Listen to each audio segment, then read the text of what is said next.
اللہ کی ذات عالی سے فائدے اٹھانے کے اسباب عرض کر رہا ہوں کہ اللہ کی ذات عالی سے استفادہ کیسے ہو، کہ اللہ کی ذات عالی سے فائدے اٹھانے کے لیے نظر کا انکار کرنا پڑے گا خبر کے مقابلے میں۔ ابو درداء رضی اللہ تعالیٰ عنہ کا واقعہ مشہور ہے، لیکن پہلے ذہن سے یہ نکال دو کہ وہ صحابی تھے، ہم صحابی نہیں ہیں۔ یہ بھی ایک ضروری بات ہے۔ صحابہ کے واقعات سنتے ہیں، کہتے ہیں ہاں ٹھیک ہے وہ صحابی تھے، ہم صحابی نہیں ہیں۔ میرے دوستو عزیزو، وہی اللہ ہے، وہی حکم ہے، وہی وعدہ ہے، وہی امت ہے، وہی امت ہے، وہی اللہ ہے، اسی قدرت کے ساتھ ہے، وہی وعدہ ہے، وہی حکم ہے، کوئی ایک چیز بدلی بھی نہیں ہے۔ صرف بات اتنی ہے کہ اللہ کے ساتھ گمان ٹھیک نہیں ہے، اور اللہ تعالیٰ اپنے بندے کے گمان کے ساتھ ہے۔ ایک آیا، دوسرا آیا، تیسرا آیا، 3 آدمی آنکھوں سے دیکھ کر کہہ رہے ہیں کہ ابو درداء آپ کا مکان جل رہا ہے، ہم دیکھ کر آئے ہیں۔ ابو درداء چڑھے ہوئے ہیں کہ یہ کیسے ہو سکتا ہے، یہ کیسے ممکن ہے کہ مجھے دعا سکھلا دی گئی ہے، ادھر اللہ مجھے دعا سکھلا دے اور وعدہ کر لیں کہ تم پر کوئی مصیبت نہیں آئے گی، صبح پڑھ لو گے اور شام کو پڑھ لو گے، صبح تو کوئی مصیبت نہیں آئے گی۔ یہ کیسے ممکن ہے کہ ادھر مجھے دعا سکھلا کر مجھ سے وعدہ کر رہے ہیں اور ادھر میرا گھر جلا رہے ہیں؟ کہ اللہ تعالیٰ تو وعدے خلاف نہیں ہے۔ ابو درداء رضی اللہ تعالیٰ عنہ کا یہ یقین، اللہ کے ساتھ گمان ٹھیک کرنا۔ چوتھا آدمی آیا کہ ہاں ابو درداء آگ لگی ہے، تمہارے گھر، پورا گھر تمہارا آگ کی لپیٹ میں آیا، لیکن پڑوس کا گھر جلے ہیں، تمہارا گھر بچ گیا ہے۔ میرے دوستو عزیزو، میں عرض کر رہا ہوں کہ نظر خبر کا مقابلہ ہوگا۔ نظر کی تکذیب کرو خبر کے مقابلے میں، نظر کی تکذیب کرو خبر کے مقابلے میں، مخلوق کا انکار کرو خالق کے مقابلے میں۔ یہ ہے خالق سے استفادے کا طریقہ۔ اللہ تعالی ایسا انکار کرنے والوں پر ایک ایسا وقت لانے والے ہیں، ایک ایسا وقت لانے والے ہیں کہ جس میں ان کا سچا اور جھوٹا ہونا کھل جائے گا۔ ہم پر تو یہ وقت صبح شام آتا ہے، ہم پر تو یہ وقت صبح شام آتا ہے۔ دعویٰ ہے کہ ایمان والے ہیں، ان کا ایمان، ان کا دین جس قدم پر چاہو خرید لو، جس قدم پر چاہو خرید لو، جو چاہے ان سے مطالبہ کر لو، جو چاہو مطالبہ کر لو، یہ مطالبہ پورا کر دیں گے۔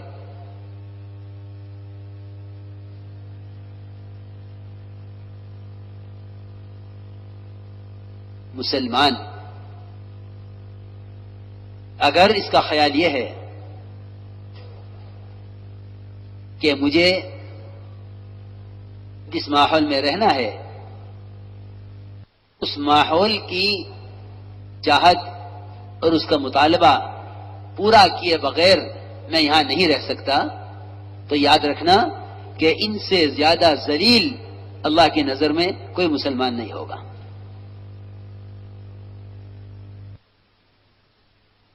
اس لیے کہ جو قوم باطل سے دین کے بارے میں سمجھوتا کر لے گی، اللہ تعالیٰ ان پر ذلت ایسی مسلط کر دیں گے کہ جب تک یہ پوری طرح زندگی کو بدل کر توبہ نہیں کریں گے، اللہ ان کو ذلتوں سے نکالیں گے نہیں۔ ایک ذلت ہوگی، اگر وہ ٹل گئی تو دوسری آئے گی۔ معمولی بات نہیں ہے۔ دین کے بارے میں سمجھوتا، میں عرض کر چکا شروع میں عرض کر چکا ہوں بن حذافہ کا واقعہ کہ دین کے بارے میں خبردار، دین کے بارے میں کوئی بات، اور خبردار دین کے مقابلے میں کوئی چیز لے کر آئے، وہاں تو پورے مذہب کی تبدیلی کا ارادہ تھا، ساری آدھی بادشاہت لے کر فرمایا کہ میں پلک جھپکنے کے بقدر دین کو نہیں چھوڑ سکتا ان ساری بادشاہتوں کو لے کر۔ میرے بزرگ دوستوں عزیزوں، ایک مزاج بنا ہے لوگوں کا کہ میں سچی کہتا ہوں اور انشاءاللہ بات سچی ہوگی، میں اور آپ اپنے اپنے گریبانوں میں اگر سر ڈالیں گے تو اندازہ ہو جائے گا کہ ہاں بات سچ ہے۔ دوسروں کو دیکھو گے تو سمجھ میں نہیں آئے گی، اپنے آپ کو دیکھو گے تو سمجھ میں آ جائے گی۔ ایک درمیانہ راستہ نکالا ہے کہ جس اسلام سے ہم بھی سمجھیں کہ مسلمان ہیں اور غیر بھی یہ سمجھیں کہ نہیں ہمارے ساتھ ہیں۔ یہ ایک ماڈرن اسلام کا راستہ نکال لیا ہے۔ اس کو نفاق کہتے ہیں، اسلام نہیں کہتے۔ اس کو نفاق کہتے ہیں، اس کو اسلام نہیں کہتے۔ اللہ تعالیٰ نے منافقین کا قرآن میں حال ہی بیان کیا ہے، وَمِنَ النَّاسِ مَن يَعْبُدُ اللَّهَ عَلَىٰ حَرْفٍ، کہ ایسے بھی لوگ ہیں جو کفر و اسلام کے بارڈر پر چلیں گے، سمجھتے ہیں کہ داڑھی، عمامہ، سنت لباس یہ تو اصل میں دوسری قسم کے مسلمان ہیں،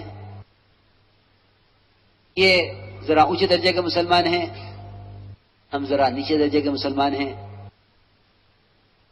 حالانکہ سنت ایک ایسا حلیہ ہے کہ جس کے بغیر نہ کسی کو مسلمان کہا جا سکتا ہے اور نہ کوئی اپنے آپ کو مسلمان کہہ سکتا ہے۔ نہ کسی کو مسلمان کہا جا سکتا ہے اور نہ کوئی اپنے آپ کو مسلمان کہہ سکتا ہے۔ بات سخت اس لیے لگتی ہے لوگوں کو کہ احساس اور شعور ختم ہو چکا ہے۔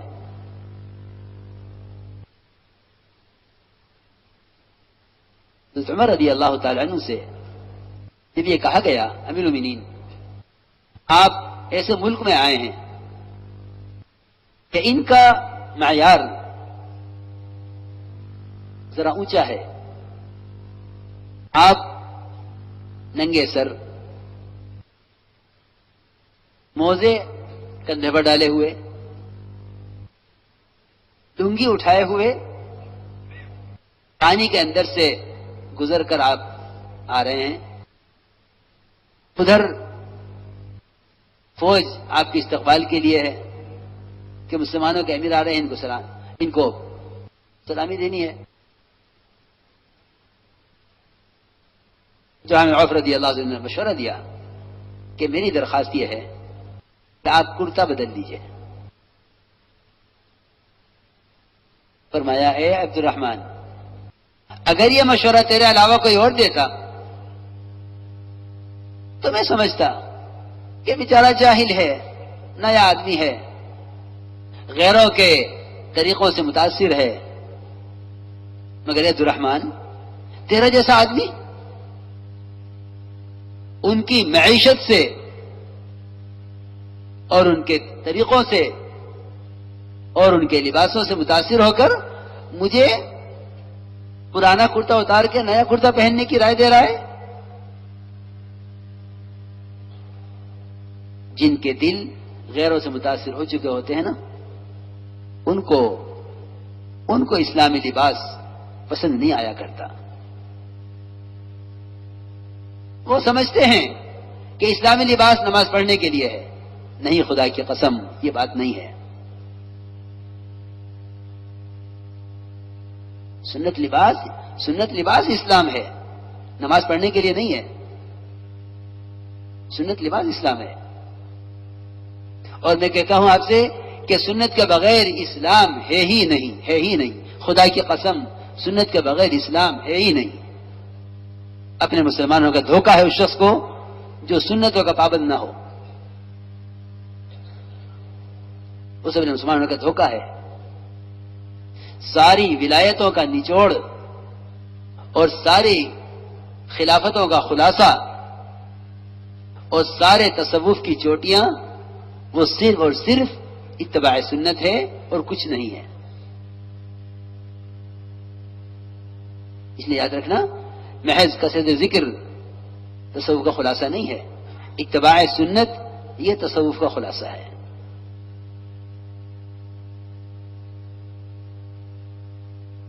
تو میں عرض کر رہا تھا کہ عمر رضی اللہ تعالیٰ عنہ کو کرتا بدلنے کی رائے دیتی تھی، یہ چیزیں سمجھ گئے کہ نا ہمارے ساتھی وہ غیروں کی معیشت سے متاثر ہو گئے ہیں. آگے بڑھے امیر المومنین، یہ گھوڑا لے کر آئے ہیں، ترکی گھوڑا.